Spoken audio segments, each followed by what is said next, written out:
ओम का उच्चारण करेंगे। अपनी स्थिति बनाकर सर्वव्यापक परमात्मा का विचार भाव मन में रखते हुए ओम का उच्चारण श्वास भरें।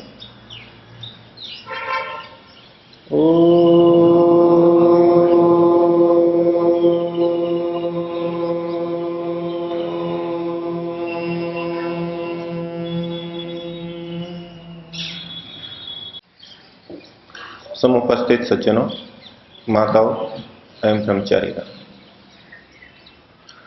ईशोपनिषद के मंत्र का प्रकरण चल रहा है। मंत्र में कहा गया कि जो व्यक्ति सबको ईश्वर में देखता है और सब में ईश्वर को देखता है, वो फिर निंदा नहीं करता, वो फिर संशय को प्राप्त नहीं होता। ईश्वर की सर्वव्यापकता को जान समझकर, व्याप्य व्यापक संबंध को जानकर हमारे ऊपर क्या प्रभाव आएगा, क्या परिणाम आएगा, वो उपनिषद ने वेद में निर्देश किया है।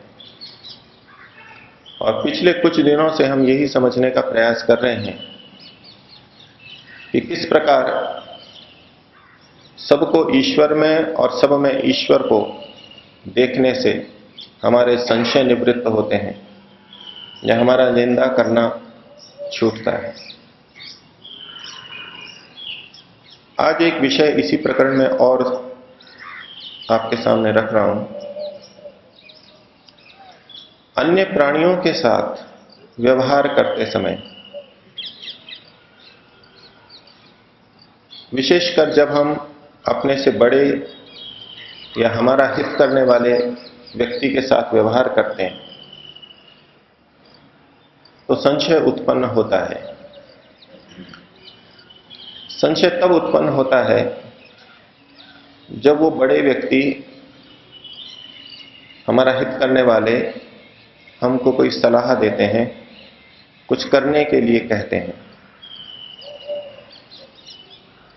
वो बड़े व्यक्ति माता पिता हो सकते हैं, अध्यापक हो सकते हैं, अन्य मित्र गुरुजन परिजन हो सकते हैं। हमें अनेक बार अनुभव में आता है कि इनका निर्देश, इनका कथन ठीक नहीं है। एक तरफ हम उनके प्रति आदर का भाव रखते हैं, उनके प्रति कृतज्ञता का भाव रखते हैं, क्योंकि वो हमारे हितैषी हैं, उन्होंने हमारा सदैव हित किया है। लेकिन कुछ बातें हमारे को स्वीकार्य नहीं हो पाती। इसकी अपेक्षा में या तो हमने जो ज्ञान प्राप्त किया है उसकी दृष्टि से हमें वो सलाह गलत लगती है, या फिर शास्त्र में, वेद में कोई निर्देश दिया गया है और उसके कुछ भिन्न हमारे बड़े बुजुर्ग कहें, तो मन में ये संदेह पैदा होगा कि हम किसकी बात मानें। अधिकांश हम अपने बुजुर्गों की बात मान लेते हैं, वेद की या ईश्वर की बात हम नकार देते हैं, क्योंकि हम अपने बुजुर्गों के द्वारा हमारे प्रति किए गए उपकार को मुख्य मान करके चलते हैं। हमारे मन में यह विचार रहता है कि यदि इनकी बात नहीं मानी तो इनकी अवमानना होगी, इनको अच्छा नहीं लगेगा। और आधार यही है कि वो हमारे उपकारी हैं, हितकारी हैं, उन्होंने हमारे लिए बहुत कुछ किया है, इसलिए हम उनकी बात मानते हैं, उनकी बात गलत होते हुए भी स्वीकार कर लेते हैं। तो ऐसा करने पर हमने ईश्वर और वेद की निंदा कर दी, क्योंकि उसकी हमने अवहेलना कर दी। अथवा हमारे मन में संशय रहेगा कि मेरे को क्या करना उचित है, वेद ईश्वर की बात मानूं अथवा बड़ों बुजुर्गों की बात मानूं। अब इस दृष्टि को देखें कि जो सबको ईश्वर में देख रहा है और सब में ईश्वर को देख रहा है, तो इस संदर्भ में मैं बड़े बुजुर्गों को ले लें कि जो बड़े बुजुर्गों को ईश्वर में देख रहा है और बड़े बुजुर्गों में ईश्वर को देख रहा है, वो संशय को प्राप्त नहीं होता, वो फिर निंदा नहीं करता। अनेक परिवारों में, गांवों में माता पिता को परमात्मा के समान समझा जाता है, उनमें परमात्मा के दर्शन किए जाते हैं, उनकी सेवा को परमात्मा की सेवा माना जाता है, गुरुजनों की सेवा को परमात्मा की सेवा माना जाता है। उनमें परमात्मा का कुछ अंश है भी। स्थान की दृष्टि से तो परमात्मा सभी जगह विद्यमान है, लेकिन परमपिता परमात्मा जैसे हमारी रक्षा करता है, इसी प्रकार से पिता और माता भी हमारी रक्षा करते हैं। ये अंश, रक्षा करने का अंश, उनमें वही है जो ईश्वरीय है। ईश्वर का जो गुण है वो हमारे माता पिता, गुरुजनों में, अन्य बुजुर्गों में भी देखा जाता है।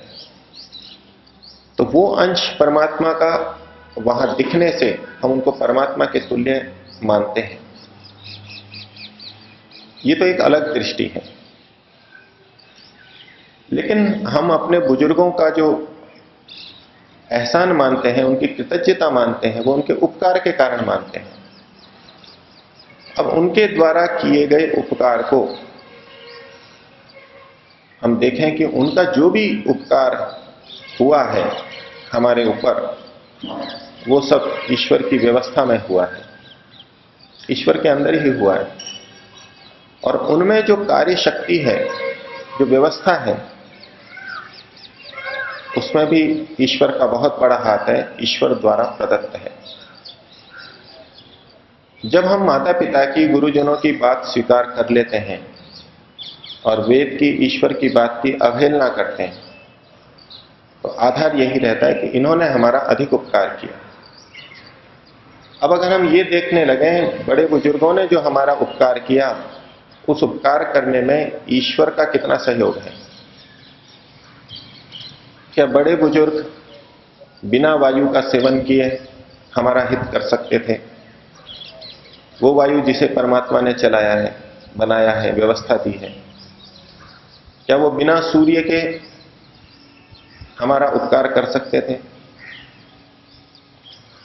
क्या वो बिना शरीर के, बिना बुद्धि के, बिना इंद्रियों के हमारा उपकार कर सकते थे? नहीं कर सकते। जितना जितना उन्होंने उपकार किया, उसमें उन्होंने ईश्वर का कितना अधिक सहयोग लिया है। हम उनमें भी परमात्मा को देखें और उनको परमात्मा में देखें। वो परमात्मा की व्यवस्था के अंतर्गत ये सारा कार्य कर रहे हैं। बुजुर्गों ने, बड़ों ने जो भोजन किया, वो अन्न कहां से आया? हम विचार सकते हैं किसान ने उत्पन्न किया। उन्होंने जो पानी पिया वो कहां से आया? हम विचार सकते हैं कि नगर पालिका ने दिया और उसका उन्होंने भुगतान भी कर दिया। लेकिन नगर पालिका ने न तो जल को उत्पन्न किया, उन्होंने तो केवल एक स्थान से दूसरे स्थान पर जल को पहुंचाया है। अगर जल को उत्पन्न करने लगे तो उस जल की क्या कीमत पड़ेगी? किसान ने जो अन्न उत्पन्न किया है उसने भी केवल खेत को जोता है, बीज को डाला है, बाकी अन्न उत्पादन तो किसान ने नहीं किया। इस प्रकार हम अगर विचारते चले जाएं तो बड़े बुजुर्गों ने जो हमको सहयोग किया उसके पीछे ईश्वर का कितना हाथ है। और बड़े बुजुर्गों की ही बात नहीं, हम अनेक बार संशय में पड़ते हैं, कोई व्यक्ति हमारा खूब सहयोग करता है, बहुत सहयोग करता है, आर्थिक दृष्टि से, विद्या की दृष्टि से, समय की दृष्टि से, सेवा की दृष्टि से, तो हम उनका एक दबाव अनुभव करते हैं। और दबाव अनुभव करने के कारण उनकी अनेक वेद विरुद्ध बातों को भी, सिद्धांत विरुद्ध बातों को भी स्वीकार कर लेते हैं। अब ये हम क्यों करते हैं? क्योंकि हम उस उपकार को केवल उन्हीं के द्वारा किया हुआ समझते हैं। उन्होंने हमारा उपकार किया, उन्हीं का उसमें हाथ है, इसलिए हम उस जगह सिद्धांत को छोड़ देते हैं। और ये प्रभाव बहुत व्यापक है। जो हमारा सहयोग करता है उसकी बातों को मानने का दबाव बड़ा व्यापक है। स्वामी दयानंद जी ने सत्यार्थ प्रकाश में लिखा, प्रसंग ब्राह्मणों को निर्देश का था कि तुम क्षत्रियों को भी, अन्य वर्णों को भी विद्या दिया करो, पढ़ाया करो। बीच के काल में विद्या केवल ब्राह्मणों तक सीमित रही और उससे समाज का ह्रास हुआ। इस बात को अनुभव करके स्वामी दयानंद जी ने वहां निर्देश दिया ब्राह्मणों को कि तुम क्षत्रियों को, अन्य वर्णों को भी विद्या पढ़ाया करो।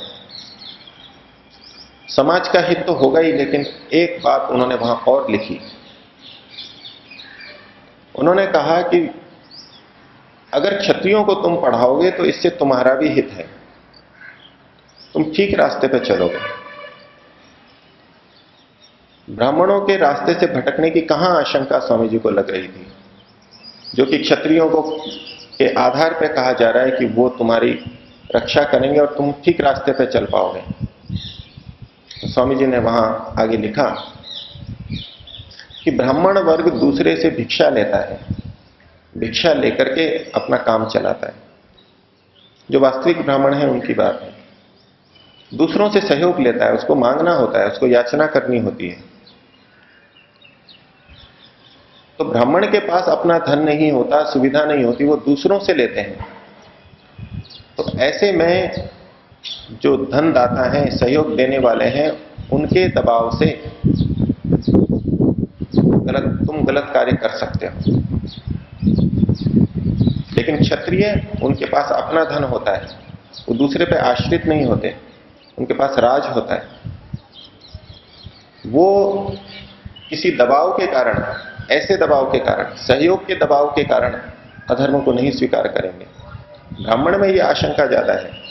तो जब तुम्हारे साथ ऐसा होगा, तुम धर्म के रास्ते से हटोगे दूसरे के दबाव के कारण, एक क्षत्रिय तुम्हारी रक्षा करेंगे, तुम्हारे को ठीक रास्ते पे चलाएंगे। अर्थात इस घटना में यहां जो स्वामी जी ने वाक्य लिखे, इसमें सहयोगकर्ता का दबाव संकेत किया गया है, और यह दबाव अवश्य रहता है। लेकिन इससे कौन उबर सकता है? जो व्यक्ति सबको परमात्मा में देख रहा है और सब में परमात्मा को देख रहा है। कि जितने भी सहयोग करता है, वो सहयोग करता भी स्वयं अपनी सामर्थ्य से ये सहयोग नहीं कर रहे हैं। उसमें परमात्मा का सहयोग बहुत व्यापक स्तर पर है। और जब इस दृष्टि से देखेंगे तो फिर हमको दबाव तो परमात्मा का मानना चाहिए। परमात्मा का इतना सहयोग है, लेकिन व्यवहार में हमारे ये नहीं आ पाता। या तो हम संशय में रहेंगे कि वेद का, ईश्वर का आदेश तो ऐसा है और ये सहयोगकर्ता हमारे को ये करने के लिए कह रहे हैं, क्या करें? संशय पैदा होगा, असमंजस में रहेगा। लेकिन जहां ये निर्णय आ गया कि ये भी जो सहयोग कर रहे हैं वो परमात्मा के सहयोग के माध्यम से कर रहे हैं, तो सहयोगी का दबाव स्वतः कम हो गया, उसका प्रभाव कम हो गया, और ईश्वर का दबाव अधिक आएगा। और ईश्वर का दबाव अधिक अनुभव करेगा तो ईश्वर के अनुसार करेगा वो। लेकिन बड़ा कठिन है और बहुत मुश्किल से हो पाता है। ये भाव मन में बहुत तीव्रता से हो कि सारा सहयोग ईश्वर की तरफ से है, तब तो व्यक्ति स्वीकार कर लेगा, नहीं तो नहीं करेगा। और जब भी हमने ईश्वर की अवहेलना की, अन्य सहयोगकर्ता की सिद्धांत विरुद्ध बात को मान लिया, तो हमने ईश्वर की निंदा कर दी, वेद की निंदा कर दी। हमने मुंह से नहीं की, लेकिन व्यवहार से कर दी। लेकिन एक दृष्टि उस योगी की भी है, वो देखता है कि जो कुछ भी है वो परमात्मा में है, और जो कुछ भी है उन सब में परमात्मा है। ये सारी व्यवस्थाएं हो रही हैं, ये परमात्मा के अंदर हो रही हैं, और ये व्यवस्था करने वालों में भी परमात्मा की व्यवस्था काम कर रही है। तो उनको तो कोई संशय नहीं होता, उनको कोई मन में हीनता लज्जा नहीं लगती। ये दृष्टि का भेद है। हाँ, इतना अवश्य है कि हम परमात्मा को ही सब कुछ मान लें। परमात्मा ने सब सहयोग किया, तो उस सहयोग करने वाले की कुछ भी इज्जत ना करें, उसकी कोई भी अवहेलना कर दें, ये फिर गलत बात हो जाएगी। तो हमको जो जैसा है उतना महत्व देना होगा। माता पिता का भी महत्व है और परमपिता परमात्मा का भी महत्व है। जब भी मन में संशय हो, तो वहां हमको ईश्वर की ही बात माननी होगी, वेद की ही माननी होगी, तभी हम संशय से रहित हो सकते हैं। और उसमें कोई धोखा भी नहीं होगा। हमने ईश्वर की बात मान ली निसंदेह होकर, निश्चय होकर के, वही उसी में हमारा हित है। और नहीं तो अनेक बच्चे आपको मिलेंगे, बड़े होने पर माता पिता को दोष देते हैं कि इनकी बात हमने मानी इसलिए ऐसा हुआ। ये अच्छी बात है, माता पिता की बात माननी चाहिए, और उस आधार पर उन्होंने माता पिता की बात मानी भी, लेकिन वो कुछ गलत बात की, उसके परिणाम विपरीत आए, हानिकारक आए, वही बच्चे बाद में कहेंगे, माता पिता की निंदा करेंगे कि इनकी बात मानने से मेरे को ऐसा हुआ। हो भी सकता है, माता पिता का दोष भी हो सकता है, लेकिन यदि व्यक्ति सबको परमात्मा में देख रहा है और सब में परमात्मा को देख रहा है और फिर निर्णय कर रहा है किसकी बात मेरे को माननी है, वो फिर बाद में माता पिता की भी निंदा नहीं करेगा, उनको उसकी स्थिति में देखेगा। उसने ईश्वर के अनुसार व्यवहार किया है और फिर उसको लाभ ही होगा। तो सबको परमात्मा में देखने से और सब में परमात्मा को देखने से हम किस प्रकार संशय से रहित होते हैं, किस प्रकार हमारी निंदा छूटती है, ये हमारे लिए विचार का बिंदु है। और ये व्याप्य व्यापक भाव कितना महत्वपूर्ण है आपके सामने मैंने पहले भी संकेत किया। इस ईशोपनिषद में अनेकत्र इस बात को कहा गया है। क्यों ईश्वर की सर्वव्यापकता को सबको स्वीकार करने की बात कही जा रही है, इस बिंदु का बहुत अधिक महत्व है। और हम विचारें, दिन में इस भावना से चिंतन करें कि ऐसी भावना करने से हमारे ऊपर क्या प्रभाव आ रहा है।